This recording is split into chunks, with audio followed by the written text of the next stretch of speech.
बिस्मिल्लाहिर्रहमानिर्रहीम। अस्सलाम वालेकुम। हनी किचन में वेलकम करती हूँ। क्या हाल है आप सब लोग? अल्लाह ताला से उम्मीद करती हूँ आप सब खैरियत से होंगे। तो जी आज मैं बनाने जा रही हूँ मटन का दाल गोश्त। तो उसकी रेसिपी आप लोगों को दूंगी और उसमें जो चीज़ें चाहिए वो नोट कर लीजिए। बहुत ही मज़ेदार से मटन का दाल गोश्त बनता है। इस मटन की जगह आप बीफ का भी इस्तेमाल कर सकते हैं। मेरे पास फ़िलहाल इस वक्त मटन है तो मैं मटन का बना रही हूँ। तो ये मटन का गोश्त मैंने तकरीबन 3 पाव के करीब ले लिया है। इसे धो के साफ़ सुथरा कर लिया है। इसके अलावा 2 मीडियम साइज़ की हमें बारीक बिल्कुल कटी हुई प्याज चाहिए होगी और 2 ही मीडियम साइज़ के टमाटर ये मेरे पास फ्रेश किए हुए रखे हैं। मैंने अपने हिसाब से करके रखे हुए हैं, लेकिन नॉर्मली जो हम अगर आप लोग काट के लें या जैसे भी लें तो उसे 2 मीडियम साइज़ के टमाटर लेके इसका पेस्ट बना लें। अदरक लहसुन 2 टेबल स्पून भरकर चाहिए होगा। इसके अलावा जो ड्राई मसाले चाहिए होंगे तो उसमें पिसी हुई लाल मिर्च आप अपने टेस्ट के मुताबिक ले सकते हैं। मैंने 1 टेबल स्पून लिया है इस वक्त। नमक भी मैंने 1 टेबल स्पून लिया है, आप अपने टेस्ट के मुताबिक ले सकते हैं। पिसा हुआ धनिया 1 टेबल स्पून भरकर लिया है। ज़ीरा मैंने 1 टीस्पून लिया है। कुटी काली मिर्च मैंने हाफ़ टी स्पून ली है। हाफ़ टी स्पून ही गरम मसाला, हाफ़ टी स्पून ही हल्दी। तो इसके अलावा ऑयल चाहिए होगा हमें। आपको पता ही है कि प्याज के लिए ऑयल भी चाहिए होगा। हमें प्याज लाल करनी है। और ये मैंने 1 पाव के करीब जो है ना चने की दाल ले ली थी। इसे भिगो दिया था अच्छी तरीक़े से और इसको कुछ भी नहीं डाला, बगैर नमक के मैंने इसी तरीके से बॉयल कर लिया। इतना बॉयल करा कि हमारी दाल अच्छी तरीके से गल भी गई है और कुछ आपको ये साबुत इसमें दाने नज़र आ रहे होंगे तो ये वो भी हैं। और ये जो ब्लैक ब्लैक से नज़र आ रहा है तो दाल के ही छिलके हैं, कुछ दाल के छिलके इसमें रह गए बस। ये देखिए एक पतीली में मैंने हाफ़ कप के करीब ऑयल डाल लिया है और अब हम अपनी प्याज जो है ना सारी नहीं डालेंगे। इतनी प्याज मैंने आपके सामने बचा ली है, तकरीबन मतलब 1 टेबल स्पून के करीब हमने प्याज बचा लिया है। इसका काम बाद में है हमारे पास।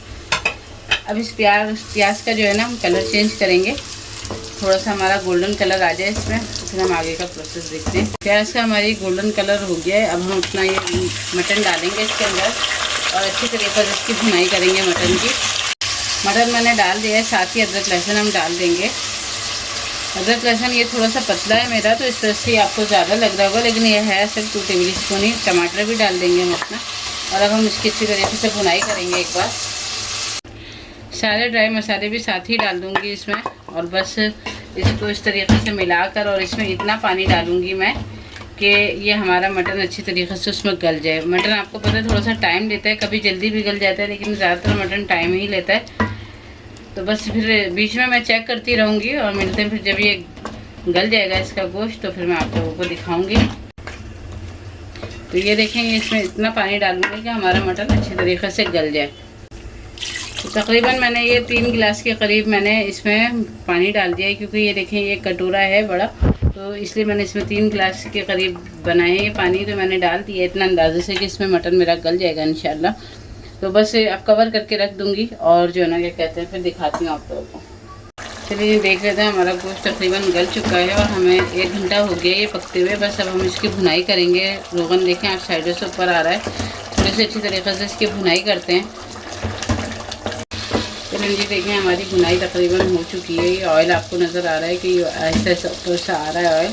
तो मैंने इधर ये 3 हरी मिर्ची छोटी वाली ली थी और इसको मैंने इस तरीके से काट लिया है, 2 टुकड़ों में कर दिया। छोटी वाली हरी मिर्चें हैं, आप अगर बड़ी वाली डालना चाहें तो बड़ी वाली डाल दीजिएगा। तो बस ये मैंने डाल दिया है। उस तरह से और ऑयल ऊपर आता है।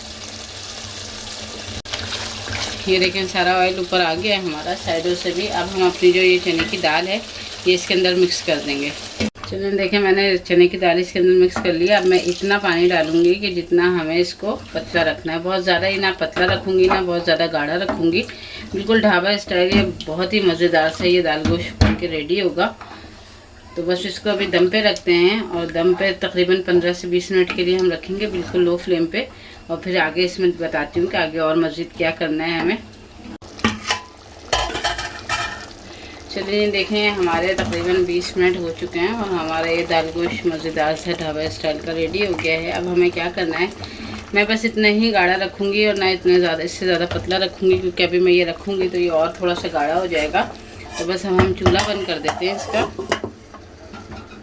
आ जाते हैं अपने सेकंड स्टेप की तरफ। इसमें जो हमें करना है ढाबा स्टाइल बनाने के लिए कि किस तरीके से ढाबा स्टाइल, आपने देखा है कि एक रोगन रेड रेड सा रोगन होता है, ऊपर से कोई सी भी हम चाहे दाल लें या कुछ भी लें, निहारी लें, कुछ भी बाहर से लेते हैं जब भी होटल से या ढाबे से, तो वो इसी तरह का होता है। तो मैंने एक पैन ले लिया और उसके अंदर मैंने आधा कप के करीब, आधे कप से भी कम है, मतलब 4 से 5 टेबल स्पून के करीब ये ऑयल है।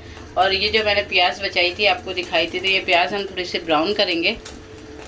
हम इसका भगाल लगाएंगे इसके अंदर और बहुत ही मज़ेदार सी, ये यकीन करें आप, शक्ल भी आपको इतनी अच्छी मज़ेदार सी देखने को मिलेगी और खाने में भी इतना ही मज़ेदार होगा।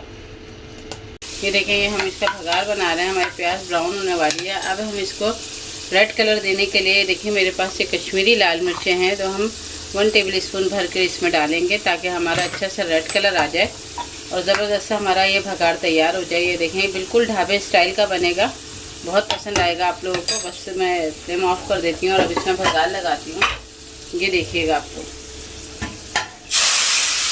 देखें ये ज़बरदस्त सा हमारा नज़र आ रहा है आप लोगों को माशाल्लाह से रेड कलर का।